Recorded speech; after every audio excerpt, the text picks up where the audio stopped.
The main cause was respiratory failure.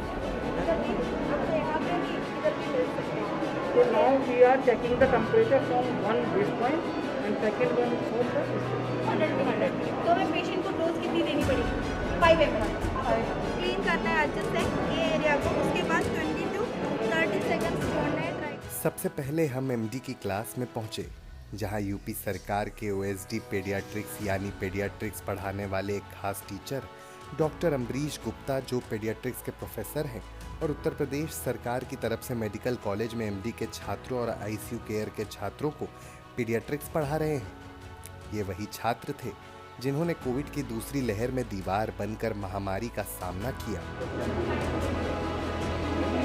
Fixing these are important point या जो है जिसकी वजह से हमने डाला था उसको हम अपना किस मोड पे सेट करना है वो हम अपना डिसाइड करेंगे।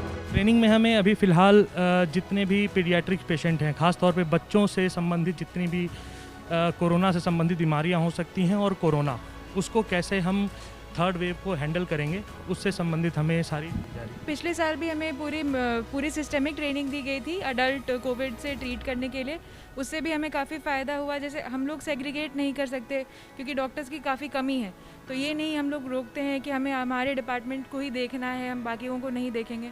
जितना हमने मेहनत पिछले साल किया हम लोग उतना ही करने के लिए अभी भी तैयार हैं और हमने पूरी ट्रेनिंग हम लोग ले रहे हैं कि हम लोग बच्चों को भी इंट्यूबेट कर सकें, उनका फर्स्ट एड तो हम लोग पूरी तरह से दे सकें ताकि हम लोग वहाँ पे पीछे ना हो। ये इसलिए हमारे को यहाँ पे ट्रेन कर रहे हैं, इंट्यूबेशन से लेके सारी डोजिंग सब चीज़ हमें सिखाया जा रहा है। जो भी पेशेंट्स आते हैं उनको डील करना, कल को फिर कोई आपदा आई, कोई एपिडेमिक आया तो हम लोग उसके लिए भी प्रिपेयर कर रहे हैं। अब हमने मेडिकल कॉलेज के डीन डॉक्टर से बात की कि आखिर ये तैयारी किस लिए है। उन्होंने बताया कि जिस तरह दूसरी वेव में डॉक्टरों और पैरामेडिक्स के ऊपर बोझ पड़ा और उन्होंने सामना किया, वैसा बोझ अगर बच्चों की तरफ से अस्पतालों पर पड़ा तो मुश्किल हो जाएगी क्योंकि बच्चों का इलाज और बड़ों का इलाज अलग अलग होता है।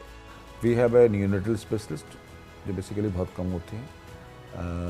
एक हमारे पास एक पीडियाट्रिक इंटेंसिविस्ट भी हैं, is the cardiac intensivist as well paediatric intensivist. इसके अलावा हमारे पास में करीबन कोई कुल मिलाकर के 10 फैकल्टी हैं, 3 एसआर हैं तो मतलब आप ये मान लीजिए 13 और 18 स्टूडेंट्स हैं, तो almost close to you can say around 30-31 लोगों की टीम है। और हमने चूँकि एक्सपेक्टेशन था, चूँकि औरंगाबाद में 10,000 बच्चों का इन्फेक्शन हो चुका है और साइंटिफिकली लोग बात कर रहे हैं कि भाई जो महाराष्ट्र में हुआ है वो पैन इंडिया हो सकता है, उसकी तैयारी करके हम लोगों ने अभी 50 बेड की आईसीयू बनाई है हमने।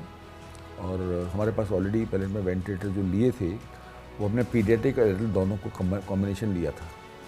इन एंटिसिपेशन हमने 1 महीने पहले ही ऑर्डर कर दिए थे, तो we have almost large number, almost close to you can say almost 45 to 50 ventilators हमारे पास में हैं जो पीडियाट्रिकली यूज़ हो सकते हैं, right from newborn child to be almost 18 years तक का चाइल्ड हम मानते हैं। तो वो हमारे पास सारे इक्विपमेंट वाइज हम लोग वेल इक्विप्ड हैं। इसी क्लास में एक और चीज़ बताई जा रही है कि बच्चों के मुंह में इंक्यूबेटर नली कैसे डाली जाए। इसके अलावा सेंट्रल नस और दूसरी नसों में आईवी लगाने की प्रक्रिया सिखाई जा रही है।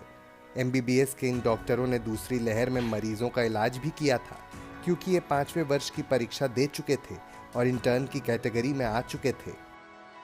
हाँ जी, जैसे कि हमें रिसर्च की तरफ पहले पता चला है कि ये पीडियाट्रिक एज ग्रुप को ज़्यादा इफेक्ट करेगा थर्ड वेव, तो उस हिसाब से हमारी ट्रेनिंग अभी से शुरू हो चुकी है कि जैसे हमारे अभी आप यहाँ पे देखेंगे तो हमें सारा डिफरेंट आईसीयू का पूरा हमें वेंटिलेटर का सपोर्ट बताया है, यहाँ पे हमें कैन्यूला कैसे लगाना है सब बताया, पीडियाट्रिक एज ग्रुप का स्पेसिफिक बताया हमें, जैसे अगर कुछ दिक्कत हो तो सब रेडी है पहले से ही। जैसे हमारा इंटर्न्स है, हमारा इंटर्न बैच है, तो हम अभी निकले हैं एमबीबीएस करके और हमने अभी सेकेंड वेव में भी काम करा है बहुत, तो उसके बाद फिर हमें इसलिए पहले से प्रिपेयर कर रहे हैं जिससे कि हम थर्ड वेव के लिए भी एकदम रेडी रहें। तो जैसे हमने देखा था कि हमारी पहली वेव और सेकंड वेव उसका हमारे को कुछ ज़्यादा अंदाज़ा नहीं था, तो हमारी जो ट्रेनिंग थी जो था, अब हमारे को ऑलरेडी अब जब पता है कि हमारा एक तीसरी वेव आने वाली है तो उसके लिए हमारे को पहले से ही ट्रेन किया जा रहा है, तो वो ज़्यादा बेटर होगा। अगर हमारे पास पेशेंट आएंगे तो हमारे पास उनको प्रॉपरली हमारे पास चैनलाइज करने के लिए एक जगह होगी, सब कुछ होगा उनके लिए, हम बेटर केयर प्रोवाइड कर पाएंगे, ज़्यादा अच्छे से उनकी सारी मदद कर पाएंगे, सब कुछ ऑलरेडी सेट होगा। अगर हमारे पास पहले से ट्रेनिंग कम होगी तो वही जैसे कि हमने बहुत ज़्यादा कैजुअलिटी देखी, सब देखी, तो वो भी हमारे को देखने को मिलेगी। बट इस ट्रेनिंग से ये हो रहा है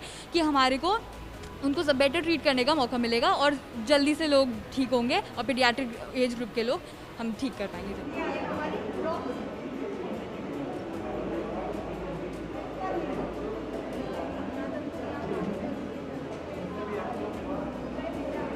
हमारा मकसद ये है इस ट्रेनिंग प्रोग्राम का कि जो हमारे नर्सेज हैं और जूनियर डॉक्टर्स हैं उनको स्पेसिफिकली पीडियाट्रिक पेशेंट या बच्चों की ट्रीटमेंट के बारे में सिखाया जाए। बच्चा बीमार होता है, कैसे पता चले कि बच्चा सीरियस है, या जैसे कोविड इन्फेक्शन ज़्यादा बच्चों में होती है, सीरियस नहीं होती है, कि घर में ट्रीटमेंट हो सकती है, तो किस बच्चे को हॉस्पिटल में रखना है, कौन सा बच्चा सीरियस है, कौन सा बच्चा क्रिटिकल है।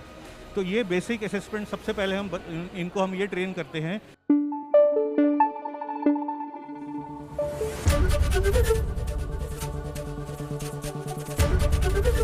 ABP न्यूज़ आपको रखे आगे।